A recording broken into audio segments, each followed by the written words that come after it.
Buenos días y bienvenidos a nuestra exposición acerca de la cromatografía de alta resolución. La cromatografía es un método de separación físico en donde las sustancias a separar están distribuidas en dos fases, una fase móvil y una fase estacionaria. La cromatografía líquida de alta resolución es el método más sofisticado y moderno de la cromatografía líquida, la cual utiliza partículas en fase estacionaria para una columna con un diámetro muy pequeño, lo cual aumenta su eficacia. Este tipo de cromatografía encuadra dentro de la cromatografía de elusión, donde un líquido, nuestra fase móvil, circula en íntimo contacto con un sólido o un líquido invisible, lo que sería nuestra fase estacionaria. Cuando se agrega una mezcla de sustancias a la corriente de la fase móvil, todos los analitos avanzan a lo largo del sistema con diferentes velocidades que dependen de su afinidad con cada tipo de fase. Esto significa que al terminar el recorrido de la mezcla, cada componente se diluirá, o sea, se van a separar. La cromatografía líquida de alta resolución es muy eficiente a la hora de identificación y separación de sustancias o grupos de sustancias, tanto cualitativa como cuantitativamente, como condición imprescindible de que la muestra sea soluble en cualquier disolvente, puesto que la fase móvil debe ser líquida. Es adecuada para compuestos poco volátiles, iónicos, termolábiles. También tiene muchas aplicaciones en distintos tipos de sustancias como lo son los plaguicidas, fármacos, hidrocarburos, aminoácidos, compuestos organometálicos, para de contar. Para la cromatografía líquida es necesario tener la disponibilidad de las dos fases, la móvil y la estacionaria, y además de la columna, pero debido al uso de partículas en fase estacionaria por el pequeño diámetro de la columna, para la cromatografía líquida de alta resolución es necesario implementar otros dispositivos que conforman el cromatógrafo. Como hablamos de la cromatografía líquida de alta resolución, vamos a hacer un énfasis en nuestra fase móvil, puesto que esta debe ser líquida.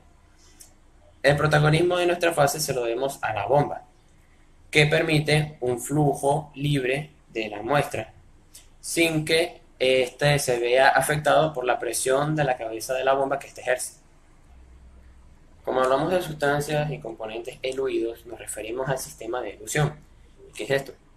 Por definición, entendemos que elusión se refiere a que los componentes eluyen, valga la redundancia. Para aclarar esto como ejemplo, decimos que para la cromatografía se necesita una fase normal.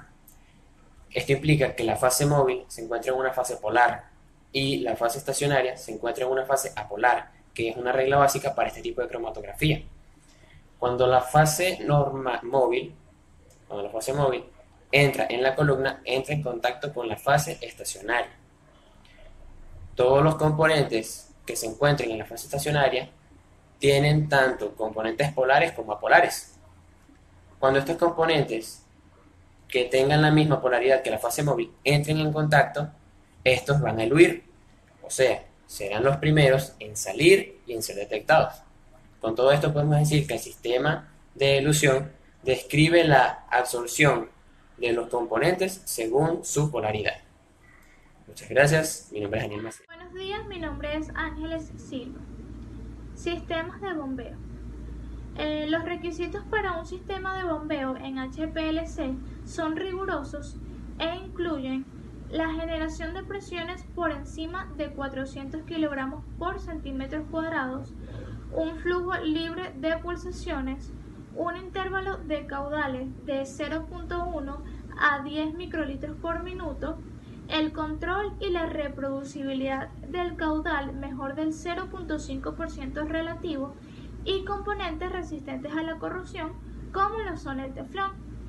Las altas presiones que generan las bombas de HPLC no suponen un riesgo de explosión debido a que los líquidos no son muy compresibles.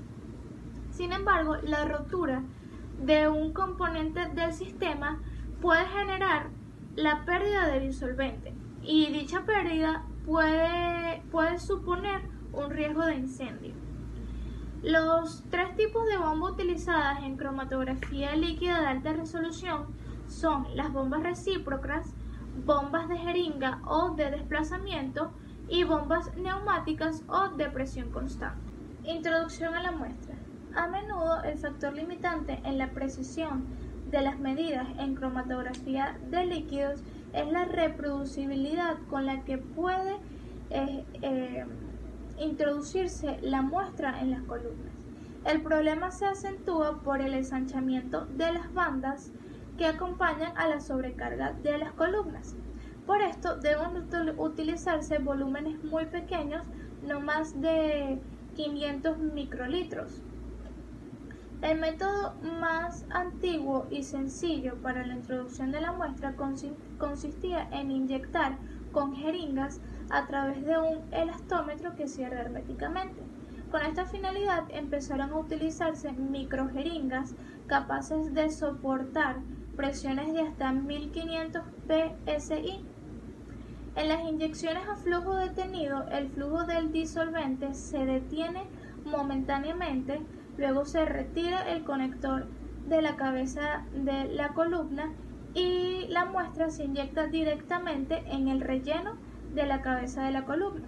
Se retira el accesorio y se vuelve a presurizar el sistema. La ventaja de esta técnica es su sencillez.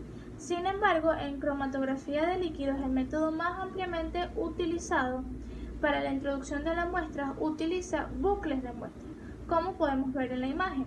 Buenos días, me presento, mi nombre es Mariel Rivas y les voy a hablar acerca de las columnas en la cromatografía líquida, abarcando columnas analíticas, precolumnas, columnas termostatizadas y así como los tipos de relleno. Las columnas es una de las partes fundamentales de la cromatografía líquida, ya que acá es donde se da la separación.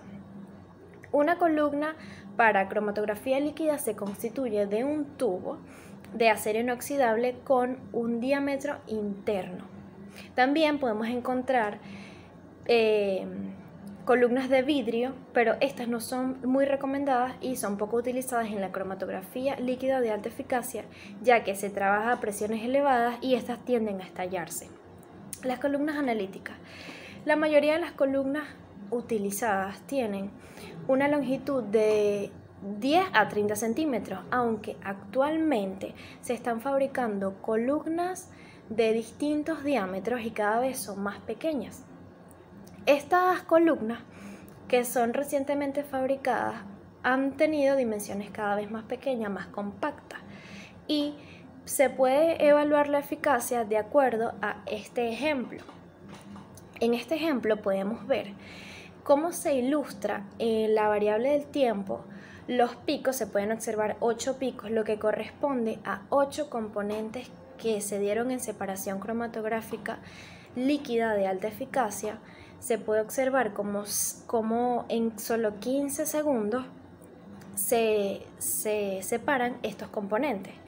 Entonces, en la cromatografía líquida de alta eficacia se usan columnas que tienen dos ventajas. Una son de alta eficacia y dos, que usan la menor cantidad posible de disolvente.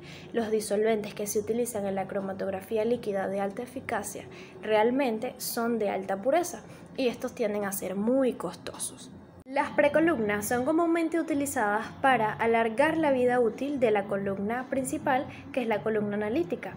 Esta se coloca delante de la columna analítica para eliminar la contaminación de los disolventes, eliminar la materia en suspensión y también para eliminar los componentes que se unen irreversiblemente a la fase estacionaria. Las columnas termostatizadas. Estas columnas son muy poco usadas, pero sí presentan una alta eficacia. Normalmente no se usa control de temperatura al hacer un proceso de cromatografía líquida, pero se ha comprobado que al controlar la temperatura, esta tiene un grado de eficacia mayor. Los tipos de relleno. Los tipos de relleno que se utilizan en las columnas son pelicular y relleno de partícula porosa. En el relleno pelicular, se puede explicar como la fase estacionaria se forma una capa alrededor de una partícula impenetrable y el relleno poroso, la fase estacionaria, penetra la partícula porque es porosa y puede ser penetrada. Cromatografía de absorción o cromatografía absortiva. Fundamentalmente se tiene este mecanismo de separación cuando la fase estacionaria es un sólido con una superficie que contiene grupos funcionales cuyas características le permiten interaccionar con los compuestos a separar y con la fase móvil. La cromatografía sólido-líquido se fundamenta en este mecanismo. Los sólidos utilizados habitualmente como fase estacionaria son alúmina o sílice. Este tipo de cromatografía es la más antigua de todas. Fue usada por Sweet en 1903. La teoría más aceptada por los cromatografistas para explicar las interacciones que se producen en la cromatografía de absorción es la denominada mecanismo de desplazamiento, que nos permite comprender el comportamiento de los diferentes sistemas de cromatografía de absorción. ¿Qué propone esta teoría? Esta teoría propone la existencia de una competencia entre soluto y fase móvil por los puntos activos de la superficie de la fase estacionaria. Así, cuando el eluyente puro pasa a través de la columna, se llega, a un equilibrio en el que las moléculas de la fase móvil quedan absorbidas sobre la superficie del sólido, formando una monocapa que es la llamada fase absorbida. Cuando el soluto es introducido en la columna, este compite por los puntos activos de la superficie de la fase estacionaria, ocupados por la monocapa de la fase móvil, llegándose a nuevos equilibrios de absorción-desorción entre fase móvil y fase estacionaria y soluto. Muchas gracias. Buenos días, mi nombre es Ezequiel González y les voy a hablar acerca de la cromatografía de reparto. Este tipo de cromatografía se basa en el proceso en el cual la fase estacionaria es un líquido que se mantiene retenido en un soporte sólido y que la separación se debe a las distintas distribuciones del analito entre la fase estacionaria y la fase móvil. Esta cromatografía se puede subdividir en dos fases, la fase líquida-líquida y la fase unida químicamente o fase enlazada. La diferencia entre ellas es que en la fase líquida-líquida, la fase estacionaria líquida se encuentra retenida en los soportes de relleno mediante una absorción física, mientras que la fase unida químicamente, como su nombre lo dice, presenta unos enlaces o una unión química de la fase estacionaria con el relleno o los soportes.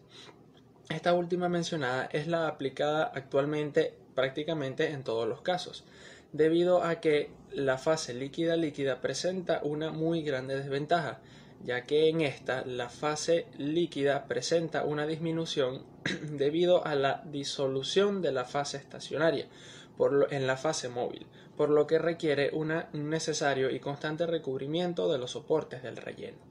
Estos soportes para casi todos los tipos de rellenos están formados por sílice rígido o por componentes formados básicamente de sílice. Estos se hacen porosos, mecánicamente resistentes y de 3, 5 o 10 micrómetros. Se encuentran hidrolizados mediante la hidrolización con ácido clorhídrico a 0.1 molar y están constituidos por grupos químicamente activos de silanol. Ahora bien, los rellenos de estos soportes se consideran según la polaridad relativa de la fase estacionaria y la fase móvil. Existen dos tipos de fase: la fase normal, en la cual la fase móvil presenta una polaridad baja o muy poca, y la fase estacionaria presenta una alta polaridad, y la fase inversa, que como su nombre lo dice, es una fase contraria a la fase normal. Es decir, la fase móvil es una fase relativamente polar, mientras que la fase estacionaria es apolar o muy poco polar. La mayor diferencia entre ellas es que en la fase normal los componentes menos polares son los que se eluyen primero, mientras que en la fase inversa los componentes que presentan una mayor polaridad son los primeros en aparecer. para la elección del método a utilizar en la cromatografía de reparto, se necesita conocer o saber bien la relación de polaridad entre el soluto, la fase estacionaria y la fase móvil. Esto a que para obtener una separación efectiva o satisfactoria se necesita o se requiere que la polaridad entre el ananito y la fase estacionaria sean similares, y para la elución que la polaridad de la fase móvil sea considerablemente diferente. También se deben considerar otras características como factor de retención, factor de selectividad y números de platos en los tubos para obtener una mejor resolución. Esto se debe a que para poder obtener una mejor resolución a veces se debe considerar la variación o el cambio de los factores de selectividad y los factores de retención. Esto se puede manipular fácilmente o cambiar debido a que ellos dependen de la fase móvil utilizada y que a su vez la fase móvil puede ser modificada simplemente cambiando la concentración del agua en las disoluciones, debido a que las disoluciones son una combinación de agua y disoluciones orgánicas polares. Dentro de la cromatografía líquida de alta eficacia, la cromatografía de reparto es la más aplicada en este campo, especialmente la cromatografía de reparto inversa de la fase enlazada o de la fase unida químicamente. Debido a esto, este tipo de cromatografía de reparto presenta un amplio campo de aplicación. Entre estos campos podemos encontrar la farmacología para la obtención de sedantes, esteroides, antibióticos, en la bioquímica para la determinación de proteínas, carbohidratos, glúcidos, lípidos, en la alimentación para determinar aditivos o antioxidantes, en la industria química que se pueden determinar aromáticos, condensados o colorantes, e inclusive en la química clínica y forense que se pueden utilizar la cromatografía de reparto de fase inversa, de fase enlazada, para la determinación en el cuerpo humano de drogas, alcohol en sangre e inclusive veneno. Buenos días, mi nombre es Stephanie y voy a hablar sobre los detectores de absorbancia ultravioleta, de fluorescencia, electroquímicos, de índice de refracción y de conductividad. Detectores de absorbancia ultravioleta. Cuando se hace pasar una radiación electromagnética a través de compuestos que presentan determinados grupos funcionales, estos experimentan una excitación electrónica a causa de la absorción de energía a una longitud de onda que será especificada para cada grupo funcional. En los detectores de absorbancia ultravioleta, la línea de base representa la máxima transmisión de luz y cualquier desviación de ella indicará la pérdida o absorción de la radiación. Al contrario de lo que ocurre en el índice de refracción, la absorción ultravioleta es un parámetro específico para cada compuesto, ya que éste debe presentar una absorción adecuada en alguna región del espectro. En su caso, debe combinarse con un reactivo adecuado para formar un derivado que presente absorción. Detector de fluorescencia. El fenómeno de fluorescencia tiene lugar cuando compuestos que poseen determinados grupos funcionales específicos se excitan con la energía de ciertas longitudes de onda y emite radiación de mayor longitud de onda que la absorbida. En la detección de fluorescencia, además de aumentar la sensibilidad, también aumenta la especificidad. Los detectores de fluorescencia representan el tercer tipo de detector más comúnmente utilizado en la moderna cromatografía líquida y cromatografía líquida de alta eficacia. Detectores electroquímicos. Los fabricantes de instrumentos proporcionan en la actualidad varios tipos de detectores electroquímicos. Estos dispositivos se basan en la amperometría, voltamperometría, la columbimetría y la conductimetría. Aunque los procedimientos electroanalíticos no se han explotado todavía tanto como los detectores ópticos, en muchos casos parecen ofrecer las ventajas de una elevada sensibilidad, sencillez, adecuación y una extensa aplicabilidad. Este tipo de detectores están basados en la oxidación del analito diluido mediante un electrodo adecuado, registrándose la intensidad de la corriente mantenida mediante la electrólisis de los analitos a lo largo del cromatograma.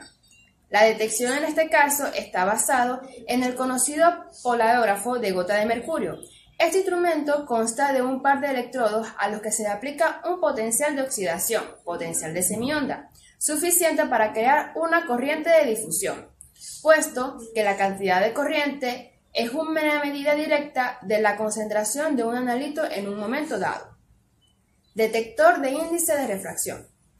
El detector de índice de refracción es el detector de uso corriente de respuesta más universal. El índice de refracción es una característica física definida de todos los compuestos. La detección se basa en el equilibrar al detector a caudal constante, con fase móvil pura y medir el cambio de índice de refracción cuando aparece la muestra eluida junto con la fase móvil. Cuando mayor sea la diferencia entre los índices de refracción de la muestra y de la fase móvil, mayor será el desequilibrio, por tanto, la máxima sensibilidad se obtendrá cuando exista una diferencia máxima entre los respectivos índices de refracción. Por otra parte, en mezclas complejas los índices de refracciones de los componentes de las mezclas pueden cubrir un amplio intervalo de valores, y algunos de ellos pueden ser muy cercanos al de la fase móvil, con lo que resultarán invisibles para el detector. Detectores de conductividad. En los detectores de conductividad eléctrica se mide de manera continua la conductividad de la fase móvil, que eluye de la columna, indicándose la presencia de un analito por medio de un cambio en la conductividad. Para la localización de esta técnica, como sistema de detección cromatográfica, la célula de inmersión utilizada normalmente para medir conductividad se sustituye con una celda de flujo de pequeño volumen, registrándose así continuamente las variaciones en la conductividad de la fase móvil. Los mejores resultados con este detector se obtienen en los análisis isocráticos, ya que los gradientes dan lugar a una derivada proporción en línea base. Uno de los inconvenientes de los detectores de conductividad es la inestabilidad a variaciones térmicas de la cubeta, por lo que es necesario un buen sistema de termostatización.